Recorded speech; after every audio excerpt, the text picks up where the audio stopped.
So today, I will be talking about reinventing employee experience in a digital world for today's Launch and Learn. Launch and Learn is an in-house initiative by Futuresoft where each employee takes turn to train about topics related to their role. It's also to deepen our culture of lifelong learning. So let's get started.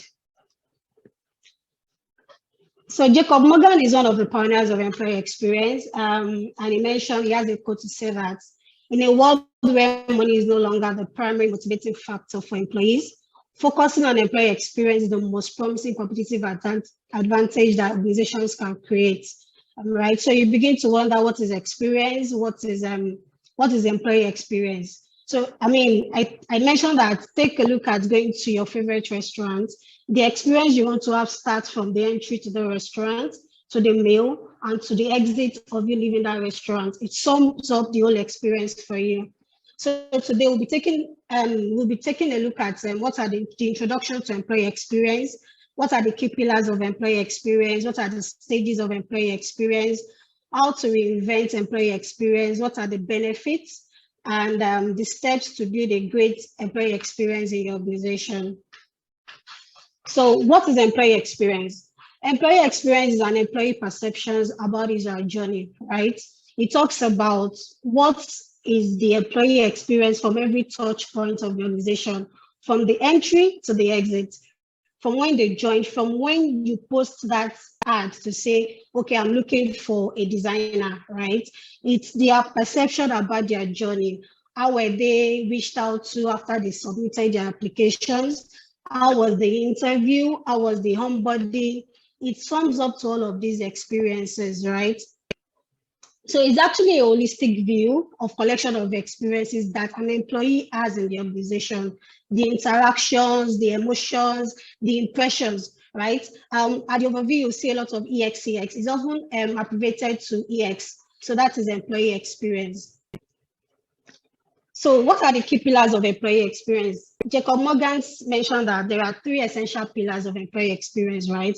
I mean, there is a theory that says that your technological environment, your cultural environment, your physical environment, all sums up to get an employee experience in the workplace. So, I mean, the first one, what is cultural environment? What are the culture in your organizations? How do people feel in the workspace? How strong it is? What is the vibe they get working in that organization? It sums up the hierarchical structure, the leadership, the vibe they get when they come to work, right? So these are the cultural environment. How do people feel? What's the aura that surrounds your culture? Is it a people first? Is it productivity? It sums up to what culture you're trying to build in that organization. That's for the cultural environment. So to the next one, the technical environment. These are tools the employees use to get the work done, right? What kind of laptops? There are some organizations that uses MacBooks, strictly MacBooks. There are some organizations, I mean, the Trello you use, do you use Zoom for communication? What are the things you use to get the job done, right?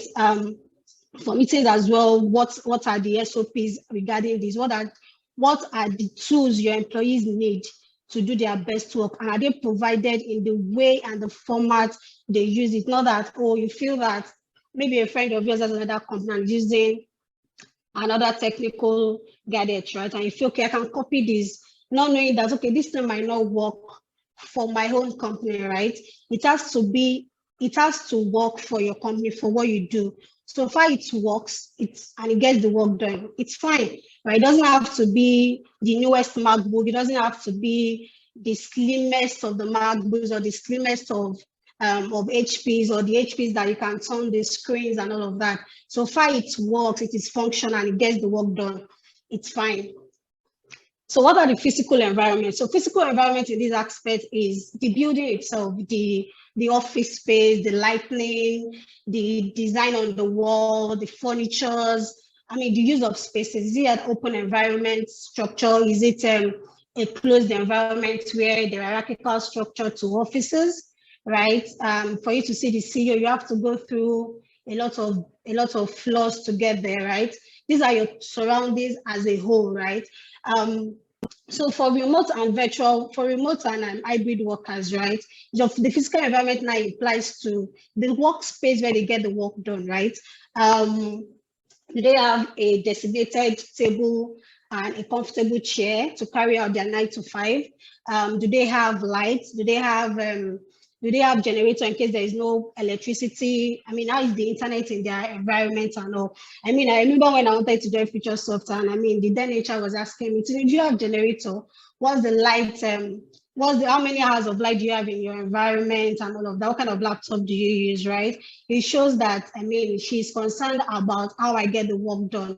How is my physical environment? How comfortable it is, right? I mean, imagine if you have an employee that wants to do a video meeting, and I mean, the lighting in that environment is not bright, is not clear, and he has to present and all of that. So these are things we need to consider, right?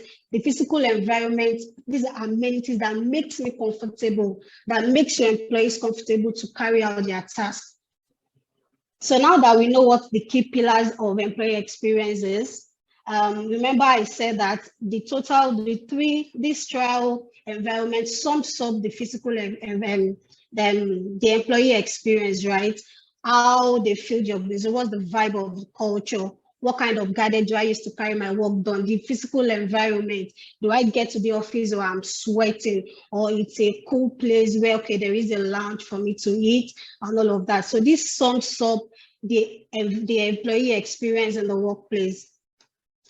So now let's move on to the stages. I mean, you would have had I mentioned touch points. So there are various stages of employee experience. I mentioned that from the moment where you put the advert out to say, we need a designer, or we need a motion graphic designer, or we need a digital marketing expert, right?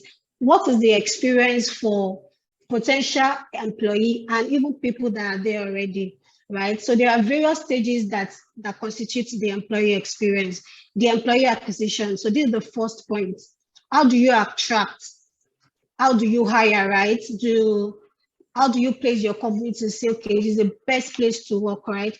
There are some of the applicants that, I mean, there are some organizations they hire because, I mean, the vibe you already know about this organization. You don't, before you even put that application, you're already receiving unsolicited CVs to say, okay, do you have a vacancy in this role? Do you do that? So how do you attract and hire, right? How do you relate to a potential hire? Is there feedback when they send their CV? After the interview, do you reach out to them to say, okay, you did well, or you didn't do well? Okay, what are their weak points? Why are you not hiring them? These experiences, how do you convey the offer letters to them, right? How you do all of these things is the beginning of their experience at the stage of being an employee to the organization. Even if you don't even get to recruit them, right? The kind of experience you give to them, the kind of experience they have, makes the organization linger in their head, right? Because I mean, even if they don't get to work for you, there could be another vacancy where maybe a friend in another role, they could say, oh, I've done interview with this organization and I like the way I was treated, right? I like the way they relate with me, right? Yes, it's a good place to work, even though they didn't be inside. But just because of that touch point you're giving them, that experience they have had, how you related with them, is going to make them want to be fair or tell people. They will now be like an evangelist for your organization. So to the next one is the onboarding. So onboarding is how you welcome them to the organization. How does it start, right? There is the HR side that says onboarding takes about 90 days, right? So how is the process? I mean, now that there is no physical onboarding to say, okay, this is Atinuke, she's this, she's that, or this is where you eat, this is where you do that. How do you make the experience seamless for them? How is your onboarding process? How did they meet the existing team you have? How did they get integrated into the system, into their role, into the workflow, into the environment? How all of this come to play builds their experience, right? Is there clarity about the role? The equipment they're going to be using, have you sorted that out? I mean, imagine a new employee on the first day of work is struggling to open their email, right? These are things that are supposed to have been done since they received the offer letter, right? I mean, ensuring that their first day at work is seamless is a good experience for them, right? How was the welcoming introduction? I mean, now at Futuresoft, what we do is a video interaction with the new employee, where I, as the head people and culture, is also in that meeting.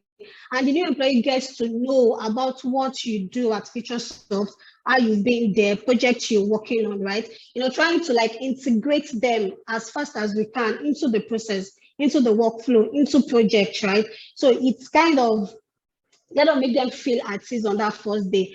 How was their documentation, right? How was the guarantor filling and all of that? How was the form? Was it do they need to fill thousands of forms, or is something that they can do a Google form and have everything submitted at once, right? These are critical things for you to have seamless onboarding experience, because I mean there is a law that says, okay, the first 90 days, an employee can decide whether they are staying on the job or they are leaving the company. So this onboarding part is a very integral part for your organizations or for you as an employee to decide, because I mean, that's the area where you now know the kind of people you would be working with.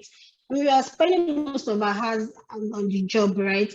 So how are your team members, right? How is it done here and all of that? So the onboarding part is very critical for you to have it as seamless as possible. Let them have a good experience on the go. So learning and development. So I mean, irrespective of the new employee experience, there is something they are going to learn on the job while they are with you. It could be your processes, it could be your culture. I mean, name it. It could be anything, right? And it could be that you're upskilling them as well. You are increasing their capacity, teaching them other things they might not know. Irrespective of your experience, when you get to a new job, there are things you need to learn. What are the processes that surrounds all of this, right? That creates growth for them, that creates the advancement they are looking for, right? I mean, even as a remote organization, right? How do people learn? Like for instance, Launch Challenge is an avenue where we learn in-house, right? And we just decided, okay, instead of having it as an internal learning, can we bring it to the external people, right? I mean, here I am today as an HR sharing experiences with you, employee experience, and how you can apply it in your organization, right? So how do they learn? How do they develop their skills as well? I mean, and here as well, we also have a platform where we learn other skills, soft skills, or skills that relate to your role as well, how to do presentation and all of that. So what are the processes that surround this? I mean, is it that, okay, because we are working remote, we can't do any online courses, right? So there are a lot of platforms you could go, you could sign up to for your employees, for them to learn, right, on the job. Because if you don't train them, you can't blame them, right? And you need to improve them. Some employers will think, oh, if I train them, they would leave. Even if you don't train them, they would still leave, right? But when you train them and they apply those things they've learned to your job, it increases their performance, which on the overall now helps the organization as well. I mean, every organization has their goals for every year. So, I mean, when they grow on the job, when they learn new things, they bring the application back to your organization. So the retention part, right? Retention is, how do I keep my best employees, right? When you train them, like I said, if you don't train them, they will leave. If you train them, they would also leave, right? But retention is, how do I keep my best hands? How do I keep my best employees around to thrive, right? And when they see that there is future for them in that organization, right? I mean, the pay is good, the environment is good, their team members are good, right? They wouldn't want to go anywhere, right? What are the strategies in place to mitigate against the turnover, right? The turnover is the amount of time an employee leaves, right? So, I mean, it is critical for you to retain your high flyers. So what are the experience around this retention, right? When I say that I have joined an organization as an HR officer, so from that HR officer, where do I go to, right? When I say that, there is the role up there that I'm hiring, I would put in the effort to grow, to stay in the organization, for me to have a career trajectory, right? So the next one is the exit, right? I mean, even there is no how good your culture would be, people would leave. It could be due to relocation, it could be due to maybe career change, it could be to family commitment, it could be to retirement, right? I can say, okay, I don't want to do HR again. I want to change to maybe a digital marketer, right? I mean, it could be for so many reasons, right? So it's not because they are leaving because they saw another paid job, which could be the case, right? But I mean, what final impressions do they carry on, right? I mean, I remember when I joined and I was added to a group, Futuresoft alumni, and I'm like, okay, what is this? This is new, right? I mean, all my previous experiences, we don't have that. I've never experienced that kind of a thing. So, I mean, that group contains people that have worked at Futuresoft at one point or the other, and they're no longer in the system. But there is a group chat where, I mean, you could discuss, I mean, you could still need their help one way or the other.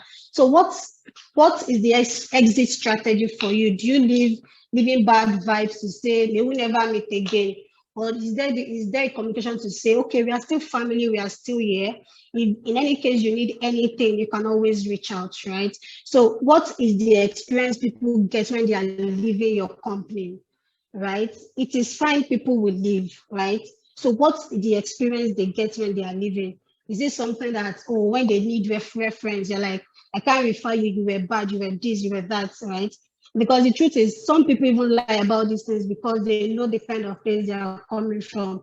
But when they say that, oh, I can always go back to my previous employer to say, oh, I need this. Can you be over? I mean, people are relocating now. They need referral for career, right? Can they come to you to say, oh, I need this, right? Can you even as an employee go back to your employer to say, oh, I work with you so time. I need a reference letter from you. How did you relate to your boss? How did you carry out your responsibility at that point in time? Can they vouch to say, oh, this person is a great member of the team. We are referring. If you need anything, reach out to us. So what impression do you have at the exit stage, which is also very important? So here we've talked about all the touch points of an employee. These like the stages an employee has in every organization, from the entry to the exit. The experience has to be very seamless. How they coming is important, and how they leave as well is also very important. So let's move on. So now we now know what employee experience is. We know what the key pillars are. Now we know what the touch points are, right? So how do you now reinvent it? I don't know what kind of experience you have at the moment, but it doesn't mean that because it's been like that, it can't change. I mean, the constant thing is change, right? So how do you reinvent it? Especially as maybe a remote or hybrid worker, right? Hybrid working environment, right? I mean, it's no longer news that COVID came and disrupts a lot of things, disrupts how we work, how we see our jobs, how we see our team members and all of that. So as an hybrid and remote work becomes the norm, how do we now bring a good employee experience, right? I mean, I have a point that says living an excellent employee experience has become more crucial than ever. Because I mean, people are in the four corners of their home, right? Working, sitting on their desk 9 to 5. There is no that physical interaction with team members. There is no the physical space of, oh, there is a tea, coffee that I'm going, or I'm going for lunch and all of that, right? Some are always in their pajamas 9 to 5, right? How do you deliver these experiences to them? Employees also expect to have tools, right? They can work anywhere, right? I can go to a hub to say, okay, this is where I'm working today.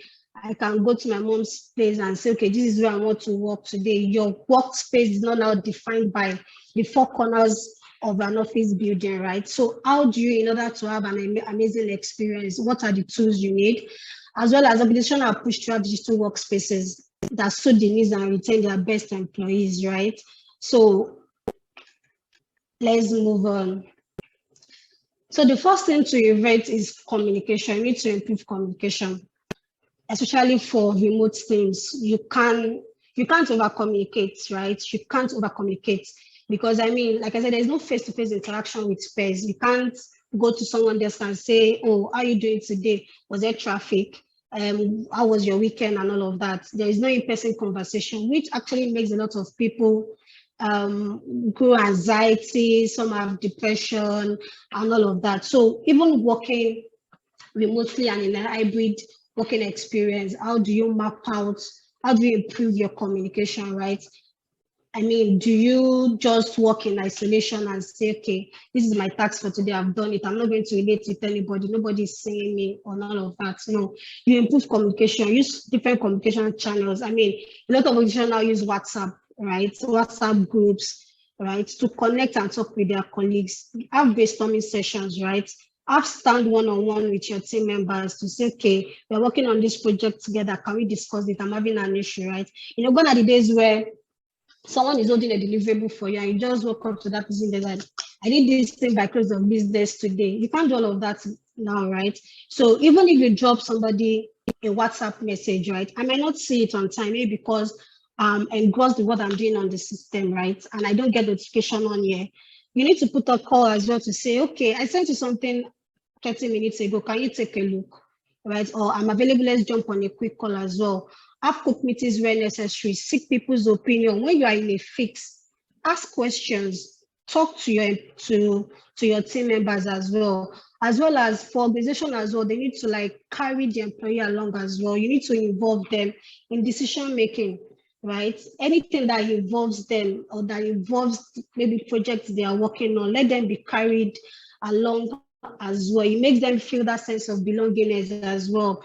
Then, I mean, sharing relevant content that contributes to make them feel connected. I mean, on our group, we share podcasts, we share even means that, you know, that makes you distressed as well, right? I mean, you share, we use what's it called? Communicate. When you talk about the serious one, you can bring in memes, you can bring jokes just to make people relax from the stress of work. So the second one is improve and shape culture, right? It has become very necessary to improve existing culture. I mean, before COVID, a lot of organizations had a particular culture, right? And when COVID came, everything has to have a 360-degree change, right? Because I mean, the culture has to now be intended with whether you're working remotely or you go to the office once in a while, right? You seek to empower and motivate employees to perform at their best, right? So a lot of organizations are doing more than they would have loved to, because I mean, they want to keep people motivated, they want to keep people engaged and all of that. So they're seeking new opportunities, right? A lot of check-ins, a lot of what they want to achieve, right? As well as, I mean, a lot of cultures where there are lots of hierarchical structure where, okay, you can't talk to these other team members without going through your team leader and all of that. So employees now can openly speak. I mean, all of us are on the group chat.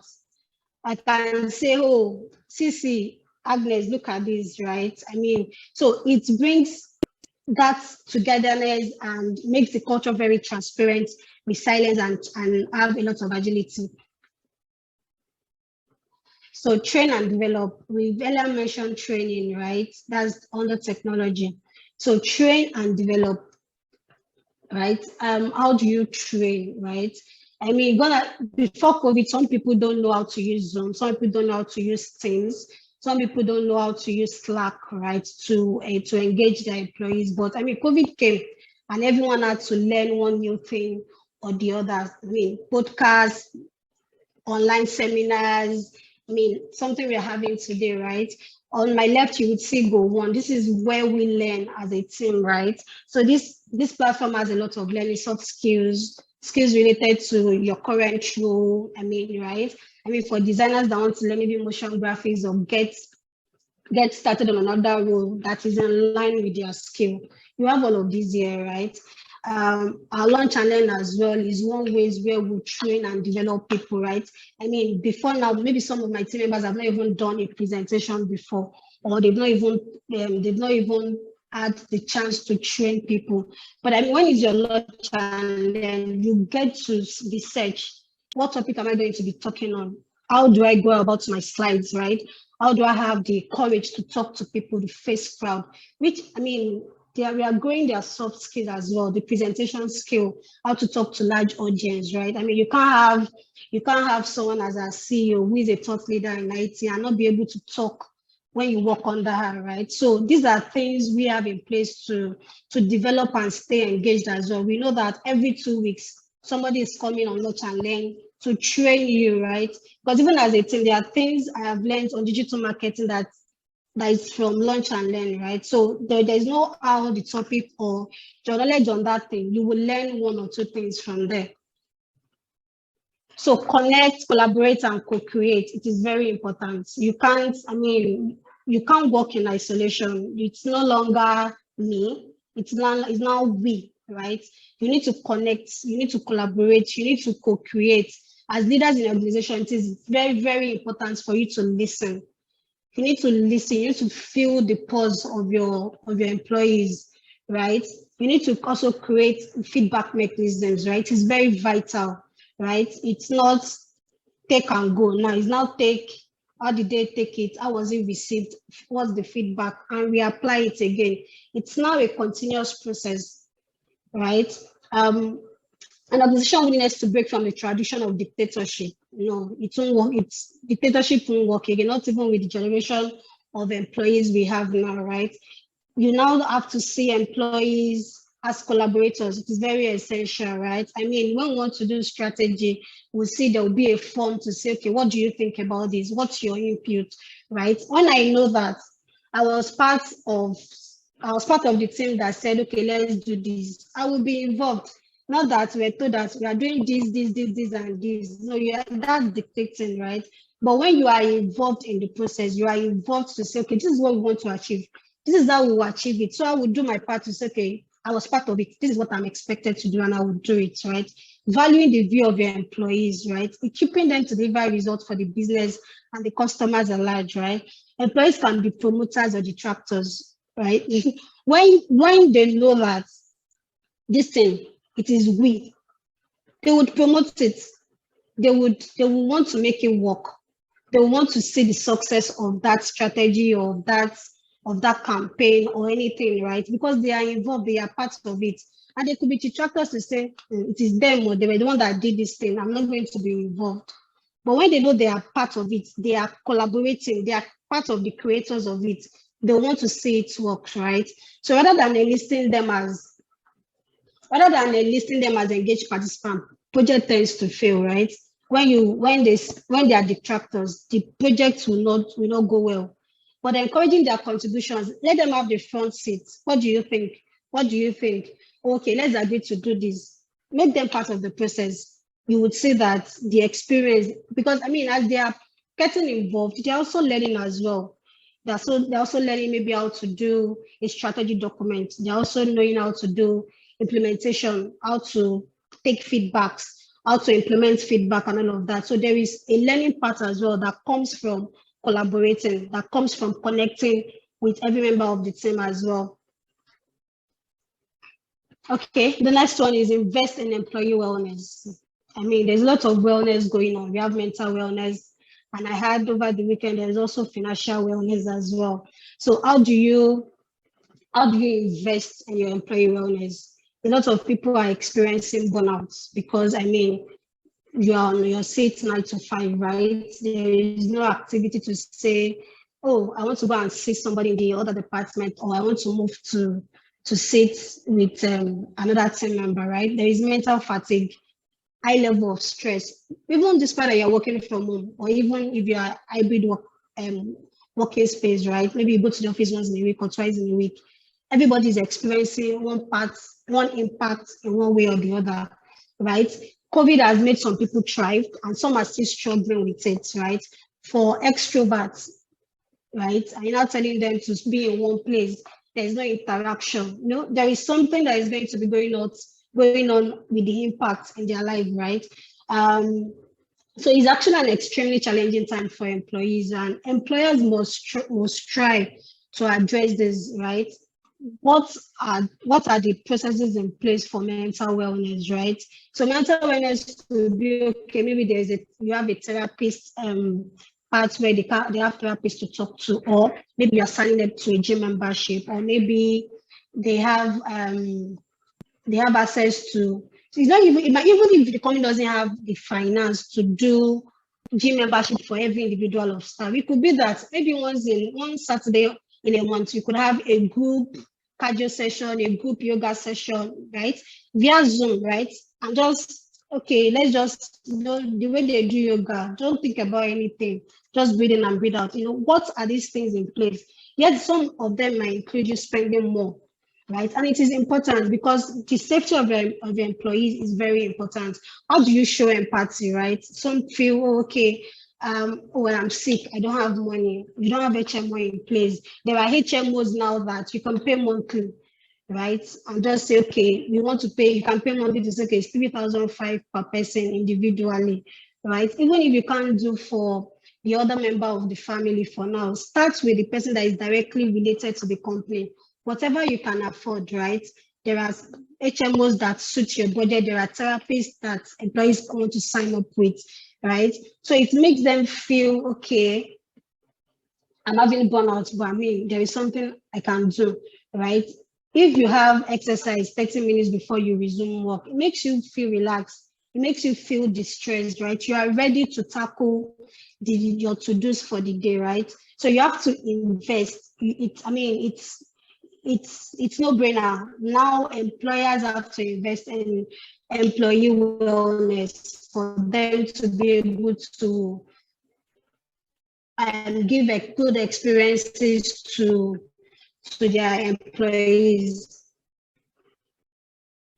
Okay, so reinvent employee events, a retreat in December where, yes, we went to strategize how 2023 is going to be. But we have to infuse.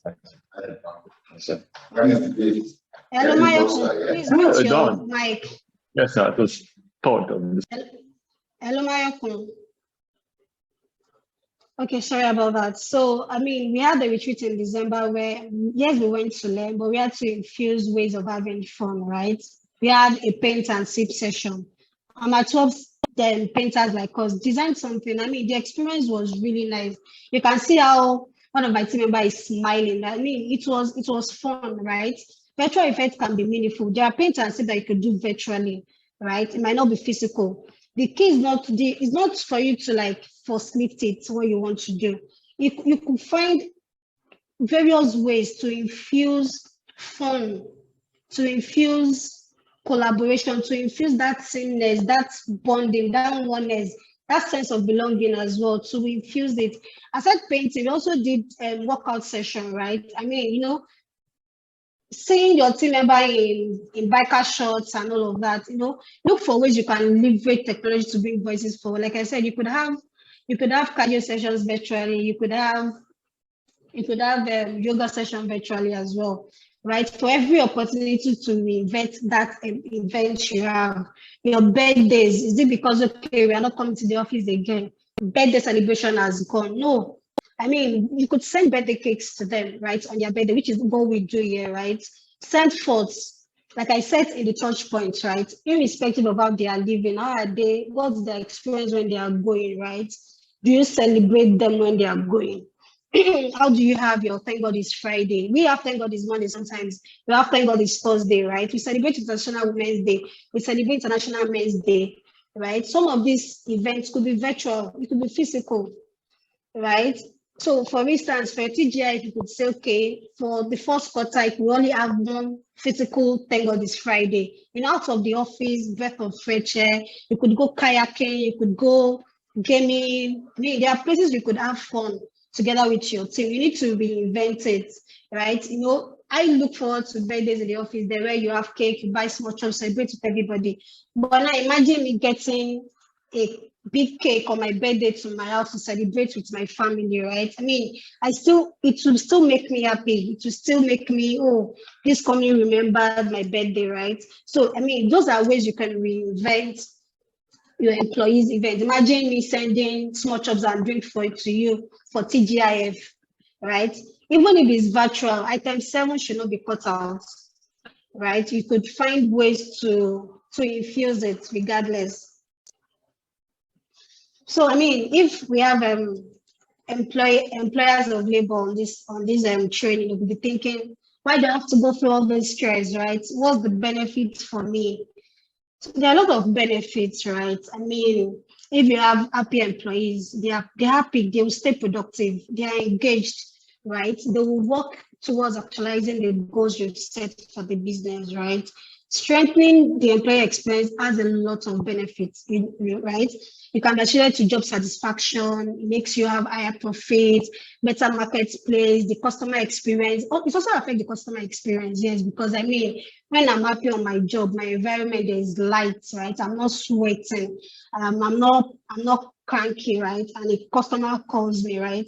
I mean, the kind of experience I'm going to give that customer also will affect the organization one way or the other. So these are some of the benefits of employee experience.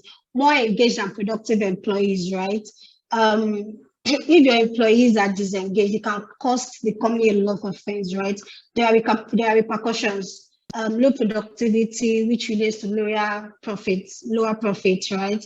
There will be a lot of excuses. I'm having a headache today. I'm not feeling fine tomorrow. My great grandpa, mommy, daddy died. You know, a lot of excuses, right? But when they are engaged, they are more productive. They are happy, right? It increases your retention rate. There is workplace engagement. They are happy coming to work. They will stay productive as well. Low absenteeism rate, right? Which earlier mentioned in the engagement part, right? They would look for one way or the other to boycott not working, right? I mean, if I tell you I'm having headache, malaria, and typhoid, and I'm going to the hospital, right? And it's just because I'm not happy with what I'm working on. It could be that the morale is not up there, right? Because they are unhappy, it's going to make them want to take excuse from not working, right? But when they have a good experience, when they see, when they look forward to working, when they love what they do, right, they would be happy, and to reduce rate of absenteeism. It will also increase the quality of work, right? So I'm happy. I'm going to go away to ensure that the task I have been given, I ensure it is done thoroughly, right? It will influence their job success. The quality of their output will be higher, right?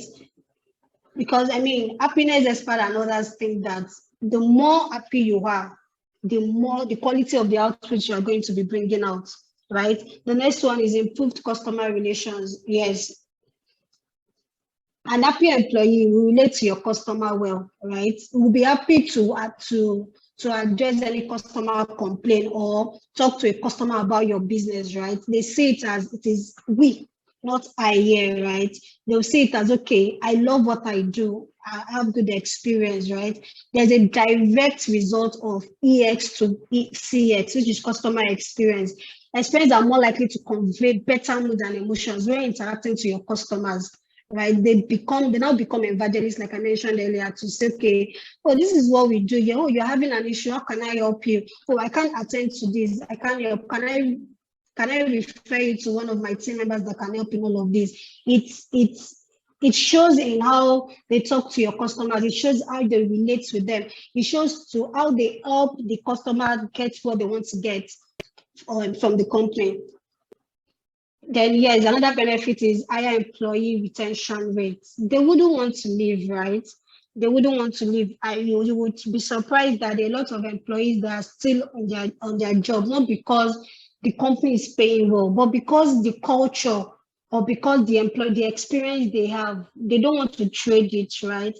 Because to be honest, there are some organizations you go to that they might be paying very well, but their culture is very toxic, right? The experience there isn't good, right? So, I mean, when they have good experience, they want to stay, right? And they say, okay, this company is a growing business, right? If this is what they can afford to pay me now, if I stay here while I'm learning and working, they can pay me what I intend to earn in the nearest future, right? Because they would see that there is growth, right? The culture you have, it's suitable to them, right? They are okay. There's no anxiety. They are involved in the work process and all of that, which is a great experience. Will reduce your attrition rates drastically. So there are steps to build a great employee experience. There are various steps. So let's look at the steps. How do you ensure that your employees are having the absolute experience, right? You might be thinking, oh, what I have in place work. And so the employees are like, I don't like it here, or I don't want to stay here because what I'm experiencing here is not good for me, right? You need to know where you are, get an overview of the relevant touch points, examine what the experience, all the experiences are at every touch point, right? Review it.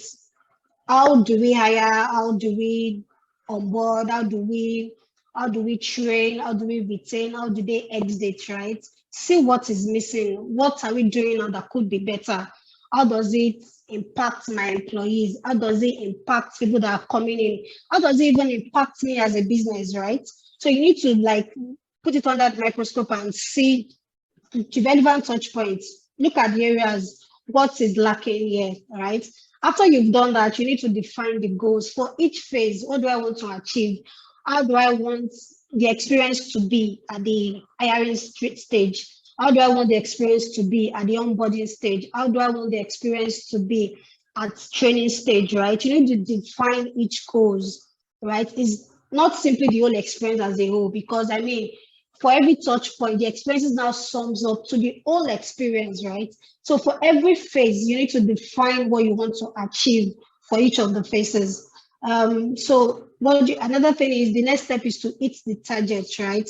You need to understand your employee persona and bring the experience that suits them. What will suit a baby boomer generation will not suit a Gen Z, or will not suit a generation alpha, or might not suit a millennial, right? You need to know your employee persona. What's their age bracket? Are they a baby boomer? Are they Gen Z? Are they generation alpha, right? Because the experience each of these people want differs, right? You need to think about the target group and what make them feel happy. Imagine saying that you want to put gym membership in place for baby boomers, right? It might not be priority for them. They might not see it as something important to them. But I mean, tell Gen Zs, tell millennials that, oh, want to do gym membership for the staff, they would be happy, right? Because it relates to them. They see their other friends in other companies maybe go to the gym, or their friends, it will suit them. You need to understand what the kind of employees you have, right? To be able to eat the kind of experience they want to have. Align your ideal talent to the best experience that is suited for them, right? For technology, you could say, okay, you have baby boomers in your organization and you're thinking of buying the latest MacBook. You might not want to use it, right? Even though you could train, but imagine giving that same technology to a generation alpha or a Gen Z. You understand? So you need to hit the target and cater to them as you understand that persona, right? And if you have different kind of generation within the organization, you need to be able to map out experiences that suit them, right? Then work out measures as well. Now that you know where things stand, you understand your goals, you know who you want to reach and how you want to reach them.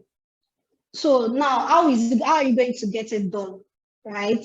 You know technologies help. Like imagine giving that MacBook I mentioned earlier to a baby boomer. Now you now need to train them on how to use it, because I mean they've been used to Control-C and Control-V, but MacBook there's no Control-C. You can use command, right? So you now need to teach them, to train them on how to use what you've implemented, right?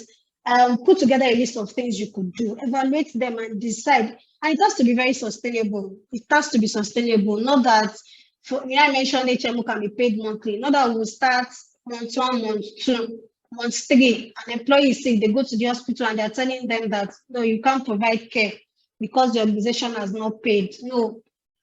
So for every of these experiences, there are cost-effective ways to implement them, right? Because it has to be sustainable. And you now roll each of them out. Then the implementation phase. Change will not happen at once, right? It's not sacrosanct. It has to be a gradual process, but the focus is we should start it. If you've analyzed where your touch point is, okay, our entry point needs a remapping, or we need to strategize there, right? You could start from there, right? And say, okay, we want people to have a good experience at the entry stage. And once that one is done, you cannot move to onboarding, right? Because sometimes it could be tiring to say, okay, we want to implement everything at the same time, right? Start with personal related core processes like performance, feedback. Use that as a starting point. How do we bring the talent that we need? How do we bring them in? Right? And another starting point could be, how do we retain these people? We have trained them, we have coached them, they have improved. I mean, we fine-tuned them from how they came in. How do we now make them stay? So this can give you an idea of the reactions and returns, right? Immediately. Then the sixth step is measure success. How do you measure if the implementation you've done it's working, right? How do you know that, okay, you are working remotely and you want people to come back to work, or you want to begin the hybrid model? How do you know that it's effective, or it's working, or it's the employee is enjoying the experience they're having, right? You need to be able to measure all of these things, right? You can look at how many employees took the advantage. Oh, we've implemented a therapy session. How many employees actually took that session, right? So it won't be as if you're just throwing away money. No, right? I mean, if we did gym membership for you, how many times did you go to the gym, right? And see, so if you've done gym membership and they are not going, you could say, okay, I think we have to scrap this. Or you could say, okay, we want to do a pay as you go, right? You need to be able to measure all of this, which means you need data, right? So you can be able to measure and see if it made any difference or not. Then the last one is gain inputs, gain feedback, right? So for employers of labor, right, you need to do pulse survey, feel it, right? Get feedback. It could be through a form, it could be through one-on-one meeting. How was the therapy session you had yesterday? What do you think of the therapist, right? Gain feedback, right? Employee experience is nothing without employees. So you need to be working with them at every stage. At every stage. For instance, for onboarding, right? At the third stage of onboarding, you need to be able to have like a feedback session with the employees to say, okay, how was your first 30 days here? How does it feel, right? How do you enjoy the introduction and all of that? Or you could say, okay, for retention, you could do a stay interview. Or for exit, you could do exit interview to say, okay, you've been here for 4 years or been here for 5 years. Why are you leaving? Are you being pushed? Did you see a better offer, right? You need to be able to gain feedback, right, for things to work out. They are the employees you are giving the experience to, they're also the best way of identifying what is working, what is not working, what needs improvement, right? How do I want to make you feel? So for instance, when we're trying to bring a therapy session, I mean, in this part of the world, we are not that open to talking to a stranger, right? It's getting momentum, but I mean, we're not there yet. So I have to do like a survey to say, okay, we want to do this. But are you open to talking to a therapist? I mean, what you're discussing with them, the company will not get to know, right? It is confidential. But are you open to talking to a therapist? I mean, having a session with them. So if the responses I got was no, how would I talk to stranger? I would not implement that, right? But I mean, we got yes. So it makes me understand, okay, my team members are open to talking to a therapist. And of course, I'm going to implement it. So you need to be able to feel the pause. You need to be able to get feedback, right? Is it working? Is it not working? What can we do to make it better? So these are the steps we need to put into consideration when we are trying to build the great employee experience. Okay, so thank you. So I don't know if anyone has any question. Thank you for listening.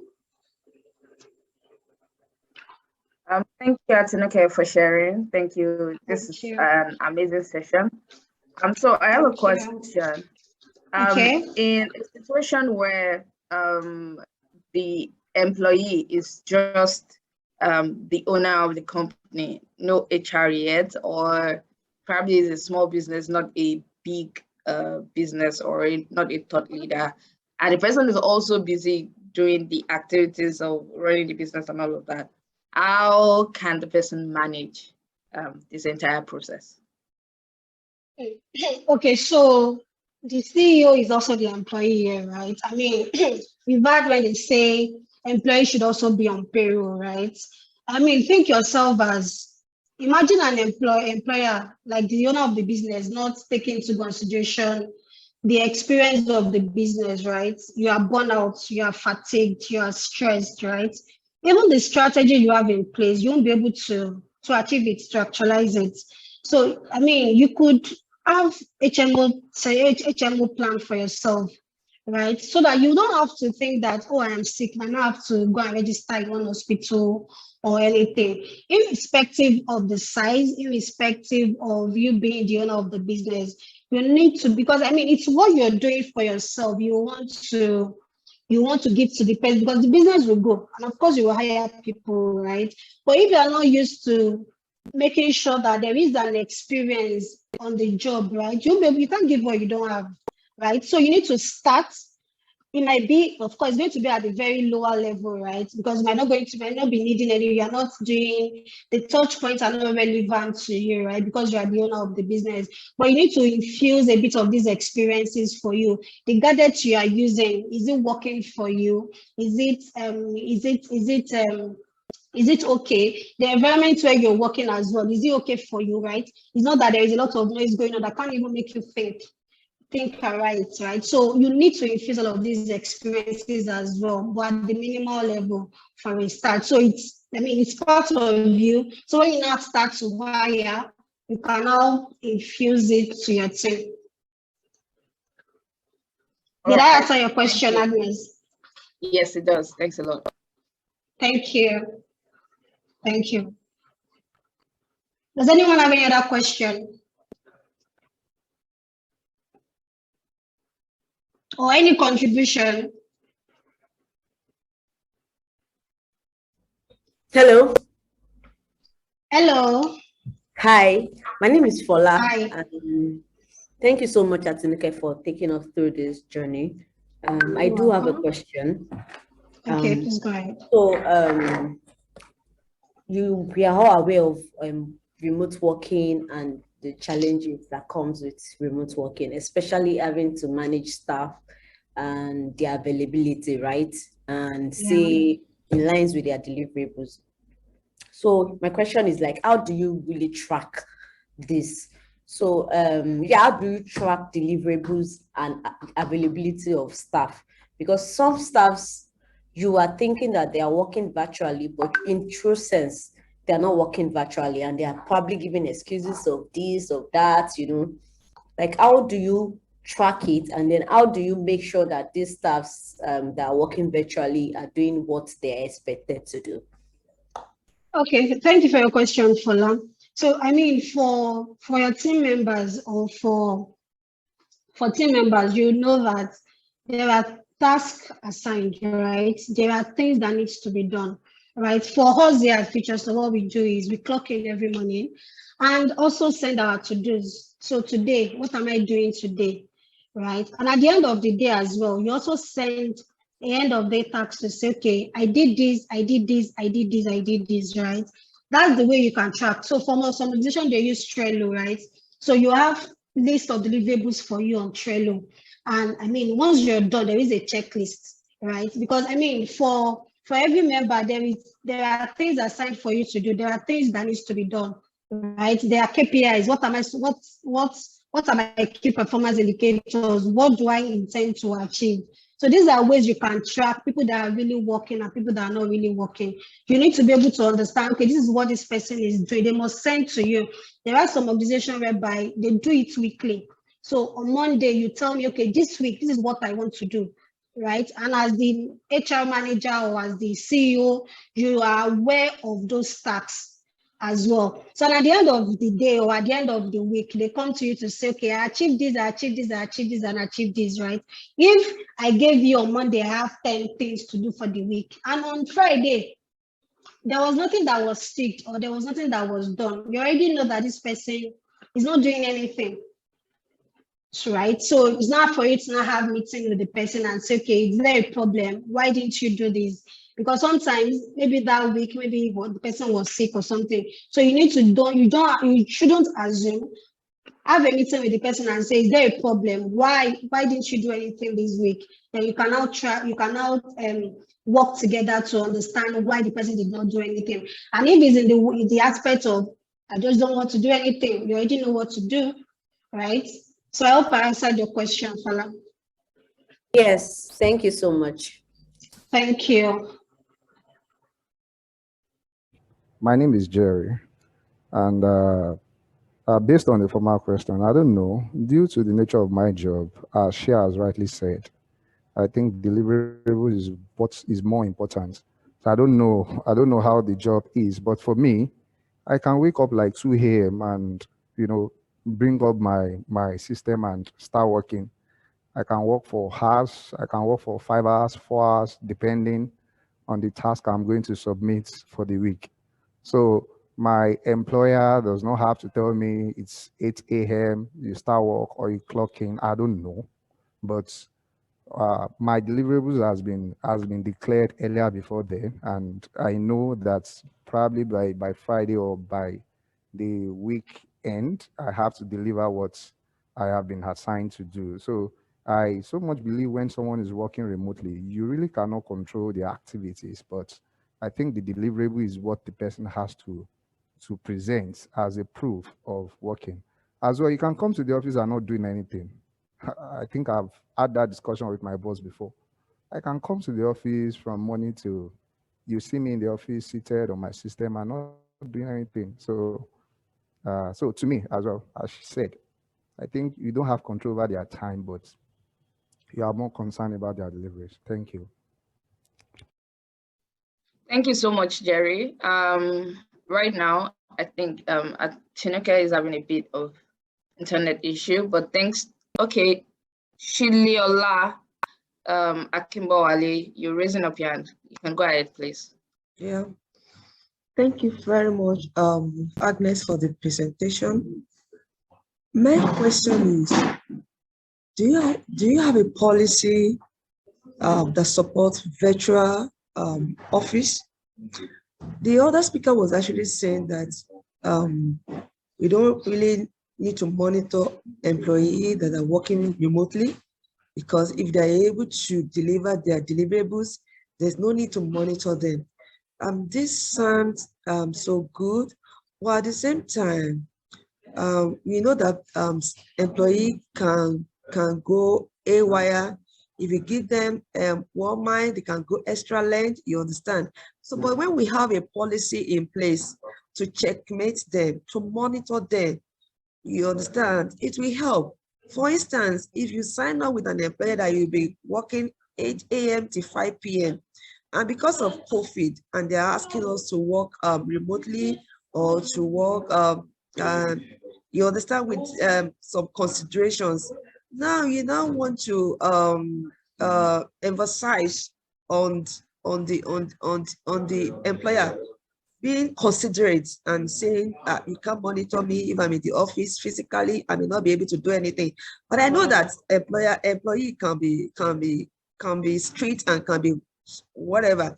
But if there's a policy in place, I just want to know if there's a policy that you can share with us that we can use to moderate remote work environment, for that we assist both employee and employer. It will go a very long way. Thank you. Thank you, Shileola, for that question. I hope I pronounced your name very well. Okay, so there was part of the presentation where I mentioned that you don't need to copy what's working for the other organization to your own organization, right? What is a policy? Policy is a document showing the do's and don'ts, right? How we do things here, how we don't do things here, right? I mean, at the point of what was in their offer letter, what was in their contract, as it may imply, right? What was the agreement between both of you, right? So you can create a document. Policy is not sacrosanct. It is what works for you. What do you want? How do you want your employees to act while they are at the workplace? You mentioned now that, right, is it documented? Requested to work 8 to 5, Mondays to Friday, or if you work weekends, right? And you're expected, like for us that we work remotely, we're expected to be available on call and on WhatsApp between 9 and 5:30, right? Because it is documented, you know. So if, for instance, I will not be available, right, I would tell my boss to say, okay, ma, maybe I need to go to the hospital, right? You have to resume 8 a.m. to 5 a.m. in the morning. You must be available, for the instance, if you are working virtually, you must be available on WhatsApp and call between that 8 a.m. and 5 a.m. or from 5 p.m., right? If you are in the office, resumption is 8 a.m., but you have a grace of 15 minutes. We are in Lagos, there's traffic, right? Because, I mean, you have to be also considerate. I'll be very honest with you, right? Because there was a scenario, I was at a train over the weekend, and there was a scenario, right? And the scenario was an employee comes to you as an HR to say, I need a day off. And you say it is not possible, right? And there was another issue. You didn't give the employee that avenue to do what he wants to do. Maybe the employee wants to do a burial or have family emergency that he needs to attend to, but the person was not given that avenue. And I mean, an emergency came up at the office and he needed somebody to work on the task for weekend. And you reach out to that same employee to say, I need you to do this on weekend. And you say, no, I can't, because that is my personal time, right? Employee-employee relationship it has to be managed emotionally intelligent. You have to be able to give and take, right? Like I said, the policy document just stated there to say, okay, 8 to 5, you must be available, or 8 to 6, whatever the case may be. You must be available on WhatsApp and call. You must attend to clients. So. What are your communication policy as well, right? How do you talk to clients? So just have that document, and I mean, not just having the document, implementing it, share it with them. Have a one-on-one session with them to say, this is the policy we have. This is how it works. That's if we don't have an HR, right? This is how it works. Then what are the implications if I don't do that, right? Am I going to be suspended? Am I going to have a salary deduction, right? So for every of their actions, what are the reactions? So you need to have that policy in place. It could be a Google Doc to say XYZ company. Do you understand? Just list it. It could be a list. It doesn't have to be in large English or in big grammar. Simple, clear, and concise way. They will understand it. I hope I answered your question, Shileola. Thank you very Okay, much. thank you, ma'am. Thank you very much for this session. Like, it was really insightful, and I've actually learned a lot. Thank you. So I just have 2 questions. So as an employer, if you want your employee to do vision board, and at the end of the day you got them to do vision board, and but unfortunately you got to notice that many of them are not following the vision board, because you know that when you have them to do vision board, they should state what they want to do categorically for the company in a year. So what do you do to get them to do the vision board? How can you get them to be very productive? That's number 1. And number 2, as an employer, if you have maybe your best staff leaving the company and has done the right thing, given you the time frame for you to leave the company, or they have a better offer, how do you deal with it? Like, how can you let your emotions go when you know that the best employee is leaving the organization? How do you deal with the emotions attached to it? Thank you. Thank you, everyone, for your question. So the first part is the vision board, right? And like I mentioned, were they involved in mapping out that vision board, right? Or were you, as an employer, were you the only one that envisioned it, just give it to them, right? If they were part of the vision board mapping, they would be involved in the implementation of it, right? I mean, during our retreats, right, before the retreat, we had to send questionnaires out to say, okay, this is where we are, this is where we want to be, how do we get there, right? And everybody gave their suggestion, right? And we put it in a doc to say, okay, this is what we want to achieve, with everybody's suggestion, right? And fine-tuned and all of that. So what we now did was break it down to say, okay, you want to achieve 500 billion, for instance. What is your role? My own role as an HR, right? Hire top talents, right? Ensure that the culture is good and all of that. Did you carry them along? Did you break the vision board to say, okay, for every month, for every quarter, this is what we are achieving, right? So that's the question. Okay, you're raising up your hand, Emily. Please go ahead. My hand has just been raised since. I'll just lower it. Okay. Oh, okay. So if you carry them along, they would want to implement it as well. Another thing is, how do you track it? Are you monitoring it? So for our strategy session, we have a monthly meetings to say, okay, this is month of February, right? Because it's time bound. In February, we are supposed to achieve this and this. So mid-month will come to say, okay, everybody gather. This was what was assigned to you. What have you done? Why haven't you achieved it? Okay, it has been achieved. We'll tick it on the strategy document, right? The one that has not been achieved, what is the problem? Why? What's the issue you're having? Can we dissect and just think of way forward to achieve that? So you need to be able to monitor it as well, not just say, okay, we want to achieve this. And 31st of December, you now come back to say, oh, we wanted to achieve this. Where is what we said we wanted to achieve? No, you have to monitor, right? And if you didn't carry them along, make them see from your own lens as well, right? Because they might like, this woman just wants to make money to her pocket, right? But this goes is just for her. No, it is for us as a company, because I mean, if the company makes money, it will sprinkle to everybody as well. So that's for the vision board. So to retain your top talent, I mentioned exit interview. So at exit interview is like a discussion to say, okay, why are you leaving? Where are you going? Why do you want to leave, right?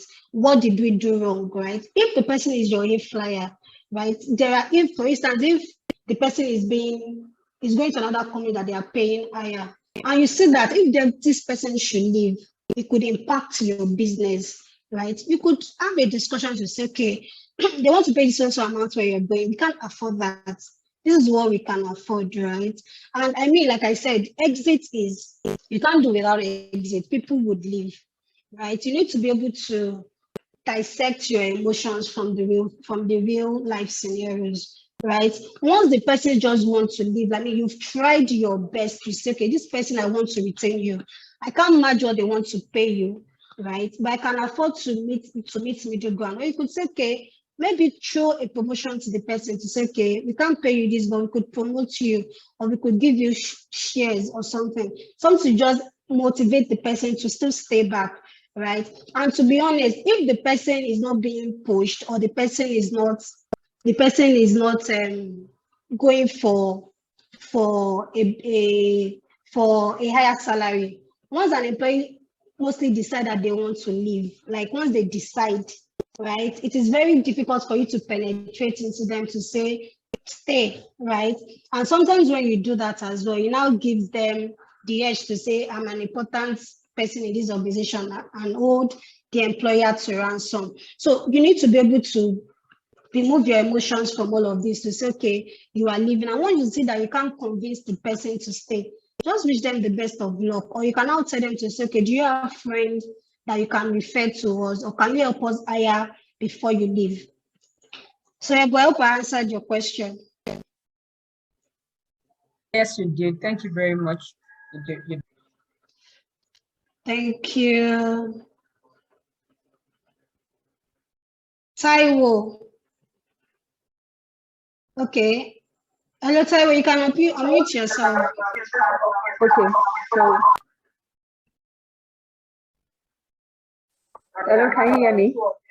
Yes, I can hear Okay. you. Yes, so my question is, I have two questions, and the first question is,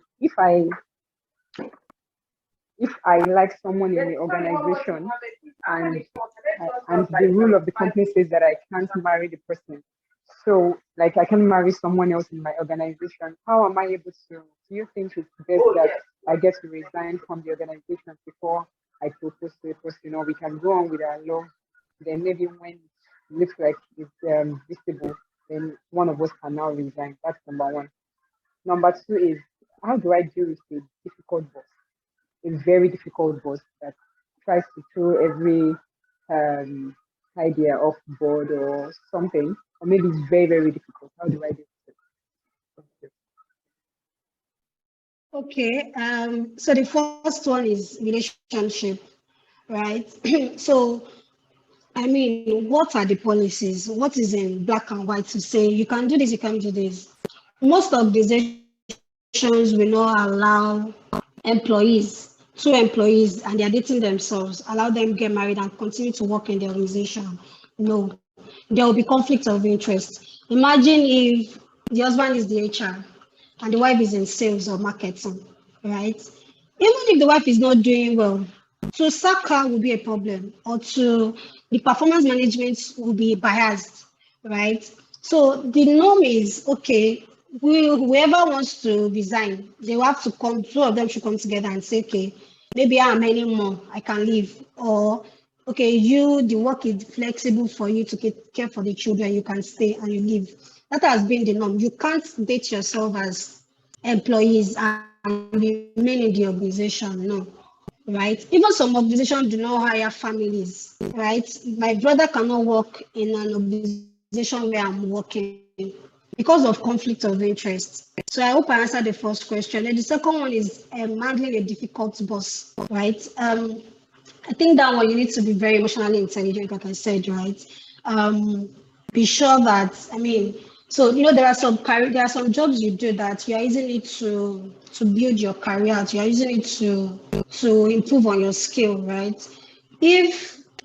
And I mean, a difficult boss could be that, is she sitting on your neck to say you must meet your deliverables, right? Or is it the person's attitude or the character that you don't like that make the person a difficult boss?